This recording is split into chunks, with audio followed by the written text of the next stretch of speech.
ஓம் சாந்தி. பாபாவின் நினைவோடு 7/1/2026 முரளியின் சாரத்தை பார்க்கலாம். பாபா கேள்வி கேட்கிறாங்க, தந்தை எந்த ஒரு ஒப்பந்தம் எடுத்திருக்கிறார்னு. பதில், குழந்தைகளின் அவகுணங்களை நீக்கக்கூடிய ஒப்பந்தம் ஒரே ஒரு தந்தை தான் எடுத்திருக்கிறாரு. குழந்தைகளின் குறைகளை தந்தை கேட்கின்ற பொழுது அதை நீக்குவதற்காக அன்பான முறையில் அறிவுரைகளை கொடுக்கின்றார். ஒருவேளை குழந்தைகளாகி உங்களுக்கு மற்றவர்களுடைய குறைகள் தென்பட்டாலும் நீங்கள் தனது கையில் சட்டத்தை எடுத்துக்கொள்ள கூடாது.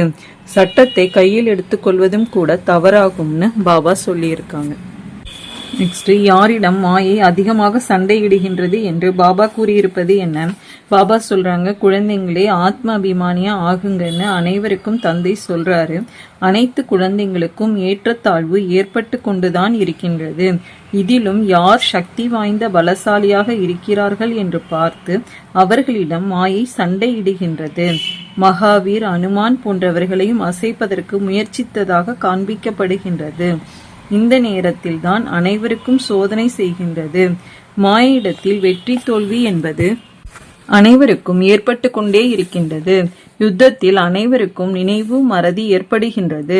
யார் எந்த அளவிற்கு நினைவில் இருக்கின்றார்களோ, நிரந்தரமாக தந்தையை நினைக்க முயற்சி செய்கிறார்களோ அவர்கள் நல்ல பதவி அடைய முடியும்னு பாபா சொல்றாங்க. நெக்ஸ்ட், குழந்தைகள் எதை செய்வதற்கு பதிலாக எதை செய்தால் மிகுந்த நன்மை ஏற்படும் என்று பாபா விளக்கமாக கூறியிருப்பது என்ன? பாபா சொல்றாங்க, ஸ்ரீமத் படி நடந்தால்தான் சிரேஷ்டம் ஆகணும். அவங்க இதற்கு யாரிடமும் சண்டையிட வேண்டிய அவசியம் கிடையாது. சண்டையிடுவது என்றால் கோபப்படுவதாகும். தவறு போன்றவைகள் நடக்கின்றது எனில் பாபாவிடம் ரிப்போர்ட் செய்யணும். சுயம் யாரிடத்திலும் சொல்லக்கூடாது. இது சட்டத்தை கையில் எடுத்துக் கொள்வதாகும். அரசாங்கம் சட்டத்தை கையில் எடுத்துக் கொள்ள விடுவது கிடையாது. யாராவது அடிக்கின்றனர் எனில் அவர்களை அடித்து விடுவது கிடையாது. ரிப்போர்ட் செய்யணும். பிறகு அவர்கள் மீது கேஸ் ஃபைல் ஆகும். இங்கும் எச்சரிக்கை செய்பவர் ஒரே ஒரு பாபா ஆவார். மிக இனிய யுக்தியை பாபா கூறுவார். இனிய முறையில் அறிவுரை கூறுவார். தேக அபிமானி ஆகிறதுனால தனது பதவியை குறைத்து கொள்றாங்க. ஏன் நஷ்டம் ஏற்படுத்தி கொள்ளணும்? எவ்வளவு முடியுமோ பாபாவை மிக அன்பாக நினைவு செய்து கொண்டே இருக்கணும். எந்த தந்தை உலக ராஜ்யத்தை கொடுக்கிறாரோ அந்த எல்லையற்ற தந்தையை மிகுந்த அன்புடன் நினைவு செய்யணும். தெய்வீக குணங்களை தாரணை செய்தால் போதும். யாரையும் நிந்திக்க கூடாது. தேவதைகள் யாரையாவது நிந்திக்கிறார்களா என்ன? சில குழந்தைகள் நிந்தனை செய்யாமல் இருப்பதே கிடையாது. நீங்கள் பாபாவிடம் கூறுங்கள். பிறகு பாபா மிக அன்பாக புரிய வைப்பார். இல்லையெனில் நேரம் வீணாகிவிடும். நிந்தனை செய்வதற்கு பதிலாக தந்தையை நினைவு செய்தால் மிகுந்த நன்மை ஏற்படும்னு பாபா சொல்லியிருக்காங்க. நெக்ஸ்ட், கல்ப கல்பத்தில் ஏற்படுவது போன்றே மீண்டும் ஏற்படும் என்று பாபா கூறுவது என்ன? பாபா சொல்றாங்க, தந்தை ஞானம் நிறைஞ்சவரா இருக்காரு. குழந்தைகள் சிறிது சிறிதாக ஞானம் அடைகின்றனர். இருப்பினும் மாயை மறக்க வைத்து விடுகின்றது. குஷியாக இருக்க விடுவது கிடையாது. குழந்தைங்களுக்கு நாளுக்கு நாள் குஷியின் அளவு அதிகரிக்கணும். சத்யுகத்தில் குஷியின் அளவு அதிகமாக இருந்தது. இப்பொழுது மீண்டும் நினைவு யாத்திரையின் மூலம் அதிகரிக்க செய்யணும். அது சிறிது சிறிதாக அதிகரிக்கும். வெற்றி தோல்வி ஏற்பட்டு பிறகு வரிசைப்படியான முயற்சியின்படி முந்தைய கல்பத்தை போன்று தனது பதவியை அடைவீர்கள். மற்றபடி கல்ப கல்பத்தில் ஏற்படுவது போன்று நேரம் ஏற்படுகின்றது. யார் கல்பம் கல்பமாக தேர்ச்சி பெறுகிறார்களோ அவர்களே தேர்ச்சி பெறுவர்னு பாபா சொல்லியிருக்காங்க. நெக்ஸ்ட், யார் உண்மையான நண்பர்கள் என்று பாபா கூறுகின்றார். பாபா சொல்றாங்க, யார் நம்மை நிந்திக்கிறார்களோ அவர்களே நமக்கு உண்மையான நண்பர்கள் என பாடப்பட்டிருக்கு. பகவானின் மகா வாக்கியம், எனக்கு மிகுந்த நிந்தனை செய்கின்றனர், நான் நண்பனாக ஆகின்றேன். எவ்வளவு நிந்திக்கின்றனர், அனைவரும் எனது குழந்தைகள் என்று நான் நினைக்கின்றேன்.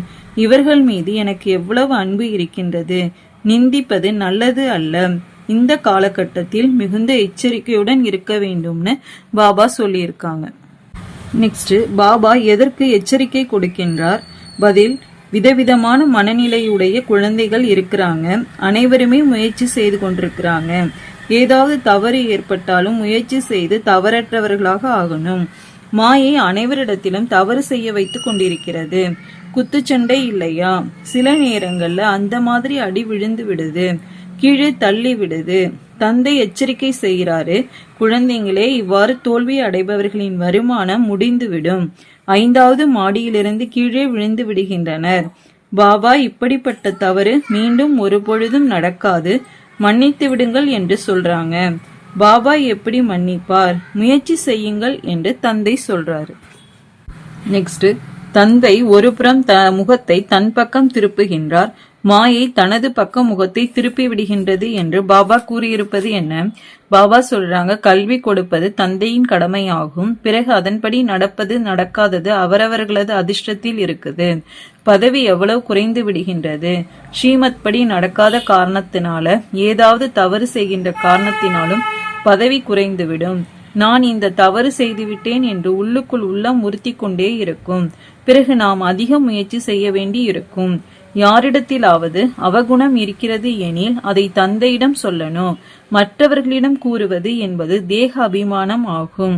தந்தையை நினைவு செய்யவில்லை, கள்ளங்கபடமற்றவர்களாக ஆக வேண்டும் இல்லையா? அந்த ஒருவரிடத்திலும் கூறும் பொழுது அவர்கள் உடனேயே மாறிவிடுவார்கள். திருந்த செய்பவர் ஒரே ஒரு தந்தை ஆவார். மற்ற அனைவரும் சீர்திருத்தம் அடையாதவர்கள். ஆனால் மாயை அப்படிப்பட்டது, முகத்தை திருப்பி விடுது. தந்தை ஒரு புறம் முகத்தை தன் பக்கம் திருப்புகின்றார், மாயை தனது பக்கம் முகத்தை திருப்பி விடுகின்றது. விழிப்படைய செய்து மனிதனை தேவதை ஆக்குவதற்காக தந்தை வந்திருக்கிறார். மற்றபடி மற்றவர்களிடம் கூறி பெயரை கெடுப்பது என்பது நியமத்திற்கு புறம்பானது. நீங்கள் சிவபாபாவை நினைவு செய்யுங்கள், அவர்தான் தீர்மானம் செய்யக்கூடியவர்னு பாபா சொல்றாங்க. நெக்ஸ்ட், நாம் எதை ஒரு நாளும் தவறவிடக்கூடாது என்று பாபா கூறுவது என்ன? பாபா சொல்றாங்க, குழந்தைகள் ஒரு பொழுதும் முரளி தவறவிடக்கூடாது. முரளிக்கும் மகிமை இருக்கின்றது இல்லையா? ஒரு முரளி தவறவிட்டாலும் பள்ளிக்கு செல்லாமல் இருப்பது போலாகும். இது எல்லையற்ற தந்தையின் பள்ளியாகும். இங்கும் ஒரு நாள் கூட தவறவிடக்கூடாது. தந்தை வந்து கற்பிக்கின்றார் என்பது உலகத்தினர் யாருக்குமே தெரியாது. சொர்க்கத்தின் ஸ்தாபனை எப்படி ஏற்படுகின்றது என்பதும் யாருக்கும் தெரியாது. அனைத்தையும் நீங்கள் அறிவீர்கள். இந்த படிப்பு மிக மிக அளவற்ற வருமானத்தை ஏற்படுத்தக்கூடியது. பல பிறவிகளுக்கு இந்த படிப்பின் பலன் கிடைத்துவிடும். விநாசத்தின் தொடர்பும் உங்களது படிப்பில் இருக்கின்றது. உங்களது படிப்பு முழுமையடையும் பொழுது யுத்தமும் ஆரம்பமாகிவிடும். படிப்பு படித்து படித்து தந்தையை நினைவு செய்கின்ற பொழுது நீங்கள் முழு மதிப்பெண் எடுத்து விடுவீர்கள். தேர்வு வருகின்ற பொழுது யுத்தம் ஏற்பட்டு விடும்னு பாபா சொல்றாங்க. அச்சா, ஓம் சாந்தி.